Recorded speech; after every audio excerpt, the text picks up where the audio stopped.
Well, now you're retired. Now what? Today, we're going to talk a little bit about the first year rule, the first year of retirement, that is.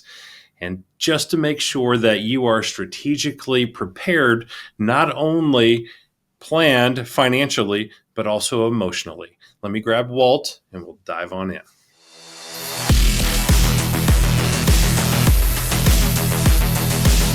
Hey, welcome everybody to another episode of Power Your Retirement. Walter Storholt alongside Steve Smith, certified financial planner. And good conversation today, Steve. I'm excited to dive into this first year of retirement rule, or the first year rule to shorten it even more.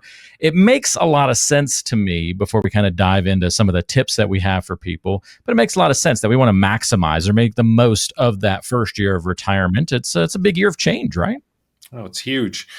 It's huge because it's a complete paradigm change, because people's lives don't necessarily change. You don't get older or younger overnight, but you don't go to work and it's like, how do I fill all this time? And how do I no longer have all of my coworkers around me, and I no longer have the drive to and from and listening to my whatever it is, music or the Beatles like we talked about last month, or who knows right. What it is that you listen to. But all those routines are now fruit basket upset. And now what? It's a great point. And so as we go through this change, that first year, what can we do to set ourselves up for success for the rest of retirement? We're going to give you 5 points, 5 things to think about on today's show that'll help you get through that first year successfully. First on the list is learn how to adjust financially. And I guess, Steve, this would be something that, we needed to be doing on the fly, but hopefully we've also prepared for that adjustment a little bit in advance as well. Definitely. Hopefully those listening out there are working with someone like myself that's already prepared in advance. And you already know what you're going to get from your custodian, whether that's Fidelity or Schwab or whoever it is that you're working with, depending on your employer. A lot of times you already got a relationship with one of those firms. And that check is going to be coming in the first month and continuing, and you've already planned for that. If you haven't done that, it can kind of be the Wild West of money if you haven't had that planning. But even if you have the planning, the amount of freedom that's coming at you, you need to make sure you stick to it and at least know and plan for some of those key things before you start your retirement. Meaning, if you're buying something or you're going somewhere, hopefully you've talked that through with your planner. Yeah, and we've got to make these adjustments because your goals and your lifestyle and everything changes in that first year of retirement. Assuming you and maybe a spouse retire at the same time, 40 hours a week was taken up working, maybe more, maybe a little less, but still, now all of a sudden you have all this free time. You're going to be doing different things. Your spending habits are going to be different. That's hard for people to adjust to a lot of the time. It is. And this first year rule, a piece of it is going into the book that I'm working on, the next book. And it ties in not only the first year rule, but the go-go phase of retirement, where you still have energy and you want to do things, but sometimes you don't want to go crazy with it. You want to plan appropriately so you don't get in a bad situation. Yeah, we still have years 2, 3, 4, 5 of retirement, and hopefully many more beyond that as well. So not all of your best months have to come in the first year. They just often do for a lot of people. Right. It reminds me of I think it was a Dilbert or something like that comic. Okay. He's sitting in front of his financial planner and asks him, so when can I retire? And the next scene is, today would be fine. And Dilbert's like, yes. And then the guy goes, as long as you're planning on dying tomorrow. Great strip. Great comic strip. Yes. I love it.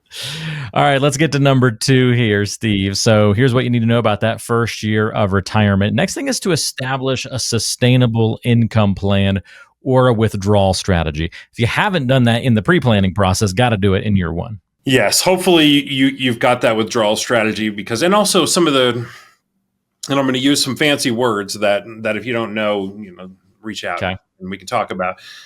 But that the sequence of returns is what it's called.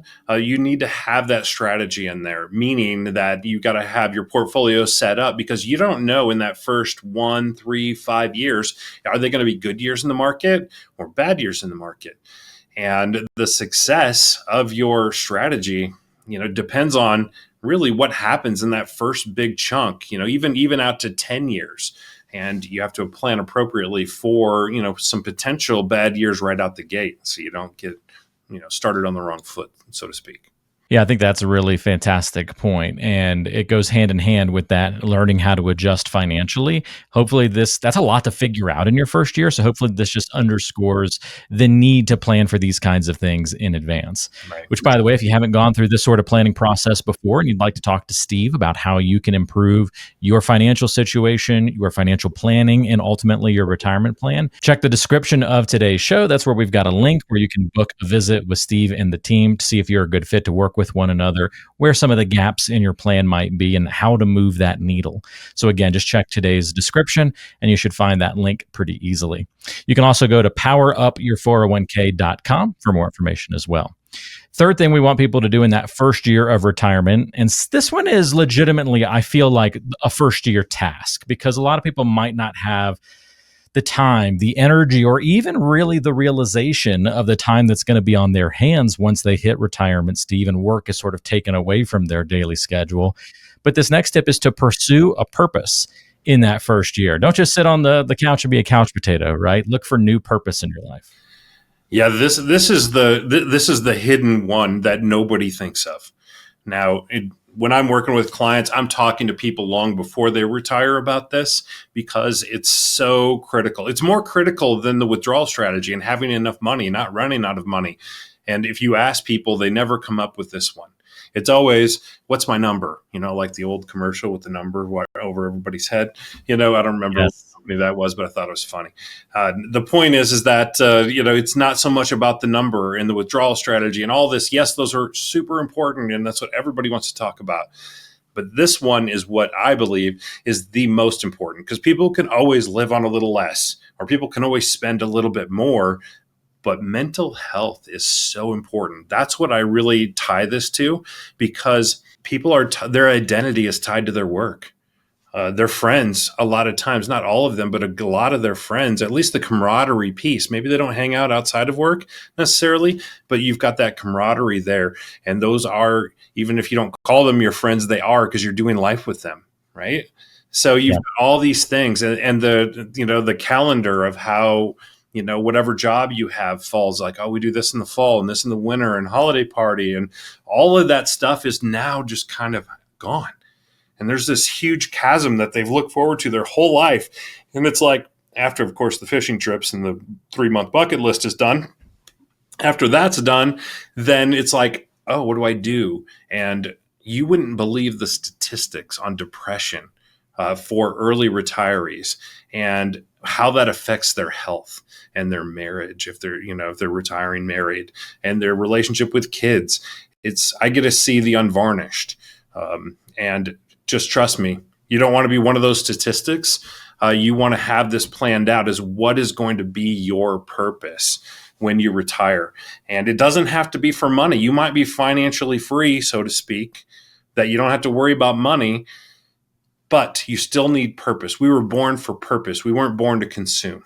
It's fun to do fun things. It's fun to go on trips, but we got to have a purpose. And that can be volunteering somewhere. That can be, even if you love fishing. I love to fish like a lot of people do, but maybe you want to, a lot of people in my town, I'll give you an example, do these fishing derbies and teach kids to fish. And they have little tournaments, and they put all these humongous fish in this little creek, and, for the little ones, and they got it by tiers. But outside of that tournament, they're also teaching them how to bait a hook and do all these things. That's all volunteer work, but you can take your hobby and grip purpose in it, not just try to get the biggest trophy, out on the lake. That's fun too. But yeah, it's been neat to see my parents find their purpose, their new purposes in their retirement years over these last 2 years since they retired. And Dad was able to marry kind of one of his own personal favorite things to do with a volunteer gig, and he drives the bread van, the bread truck. Nice. With more than bread in it, but that's what they call it, I think. The food truck over to an island that's hard to get to, and he has to take a ferry to get there. And so he does that once a week and takes the ferry over, makes his deliveries on the island, hops on the ferry, and comes back home. But he one gets to ride boats, gets to see the ocean, and then also gets plenty of time while on the ferry to do his reading because he loves reading. And so he's married like all of these fun activities with this great volunteer opportunity that he's also had, except for when he got stranded on the island due to weather one time and ended up having to take a small prop plane, which he's deathly afraid of flying. Wow. He had to take a small prop plane back to the mainland. A little turbulence there, Walt. He said I was literally just sitting down on metal inside the plane. He sent me a picture of it, and I was like, oh, that is a small plane. It was like for transporting mail, and he got the last ride out with somebody. It was a great story coming from him, who is like not Mr. Adventurous by any means. So. Sure. But he's got a great story to tell now out of that purpose. That's great. And that is so key. And I've got tons of stories like that. But that's what gets you up in the morning. That's what keeps you healthy and vibrant. And it's not just the gym and the hobbies. You got to have a purpose tied in there somehow, because I believe the human spirit was designed for a purpose, not just consuming. So it's so key, and it's so easily missed. Yeah. Turn the page to that next point on our list, Steve, because you mentioned the connection already, health, and taking stock of that in your first year of retirement. Great time to do that as well. I agree. There's mental health, which is that purposeful, getting up in the morning, but then there's also the physical. We are physical beings, carbon-based life forms, so to speak, that need maintenance, right? We're much more than that, but we are in some sense of that. Make sure that you're watching your diet, going to your doctor. Don't let your blood pressure get out of control, your cholesterol. Be monitoring all these things, because as you get older, things change. Health-wise, go to the gym or have a home gym or a Peloton. That's one of my favorite things to do. Figure out what it is that it's going to keep your body healthy, because once you start to lose, and I see this too often, and it just breaks my heart, and it doesn't happen overnight. It's not just in the first year, but people start to lose mobility. I'm not even talking about gaining weight here. I'm just like, when you don't move this body, you lose mobility and you can't pick things up. And then all of a sudden it's like easier to ride the machine rather than push the cart. And, it's just a step at a time. But maintaining this body head to toe is super. If you want to have a great retirement, you got to take care of the physical as well. Just a few oil changes and I'm good to go, Steve. A little grease circ on my shoulder. Yeah, there you go. A little grease will keep things going. I love it. All right, last but not least, your first year of retirement. What else are you going to give me to do, Steve? I'm supposed to be out there enjoying retirement. You're giving me this task and list of things to do. Well, hopefully all these things so far are unlocking more fun in the future. Yes. But the final tip is to test drive your long-term plans. Now, if I'm thinking about that without any sort of financial advisor hat on, I'm like, how do I do that? Well, hopefully you financially tested it before you're trying it. But I'll give you a few examples, because some people that I work with, a good chunk, want to travel because they've gone to work they've done the 2 weeks and, they've gone on vacations, but they've never really traveled. And some people try it and do it for a little while and come back and say, this is not for me. Or they say, only this kind of, we don't like to travel on the highways, but we'll fly and we'll go on cruises because that's comfortable for us. Everybody has a little bit different response, but test some things out. Don't just marry one idea. Go on a cruise, go rent an RV. You can do that before you even buy one. If you haven't been doing that all along in your adult life, go rent one and go on a big trip. You might come back and go, no way would I ever do this. Not if they paid me. Yes. You might come back and go, this is a dream fulfilled. Let's go figure out how to get one of our own. So everybody is different, but test drive some things. Go see the kids in Tennessee. I was just talking to a client this morning about that. Get some temporary housing if it's too tight to, for a long time to be in the same house, depending on their situation. And see what that works. Try it out. Maybe the magic number is a week, 2 weeks, a month. I don't know, but try some things out and get some balance. And these are the go-go years. If you're going to do it in your first 10 years for sure.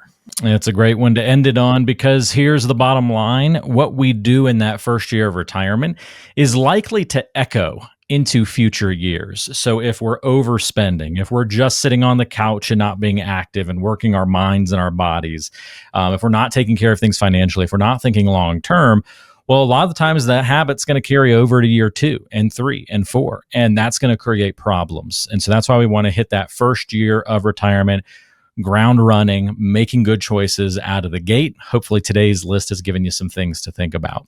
Whether you're on the precipice of retirement or it's still years away, doesn't matter. You can work with Steve and his great team and talk a little bit more about how to make the most of the savings that you're putting away into your retirement accounts, how you set yourself up best for your financial future 1 year down the line if you're that close to retirement, 5, 10, 20.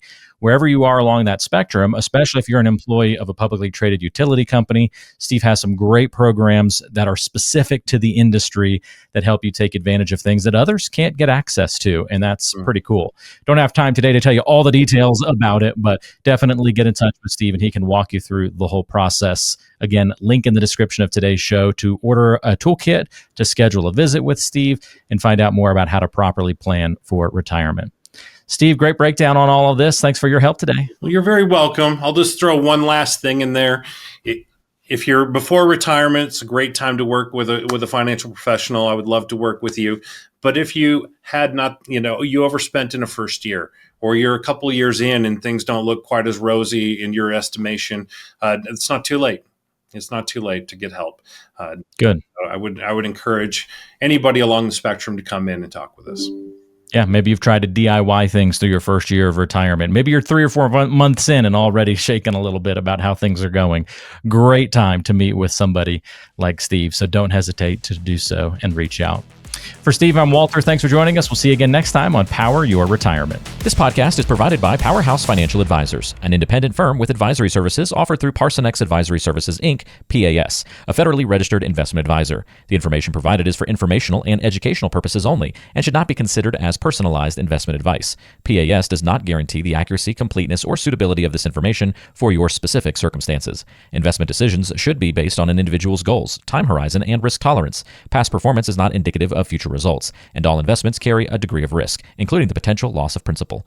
Any case studies, testimonials, or endorsements shared in this podcast are illustrative of individual experiences and may not be representative of the experience of all clients. They do not guarantee future performance or success. You should not infer any level of assurance regarding future financial outcomes. Listeners should consult with a qualified financial, tax, or legal professional before making any investment decisions.